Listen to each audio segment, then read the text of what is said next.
വന്ന സ്ഥിതിക്ക് നമുക്ക് വള്ളംകളി തുടങ്ങിയത്. ഇതൊക്കെ എന്ത് എന്താ ഉണ്ടായേ? എന്തിനാ ആളുകൾ പടക്കം പിടിച്ച്? ദൈവമേ, ഈ വണ്ടിക്ക് ഡ്രൈവറില്ലേ? അയ്യോ, ഇതിന് എഞ്ചിനും ഇല്ലേ? ബോഡി മാത്രമേ ഉള്ളൂ. ശകലകലാവല്ലഭൻ.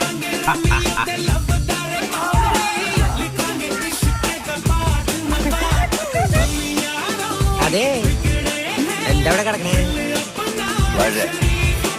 ഞാൻ എന്താണ് ഇങ്ങനെ ആയിപ്പോയത്? താൻ ചിന്തിച്ചിട്ടുണ്ടാവും.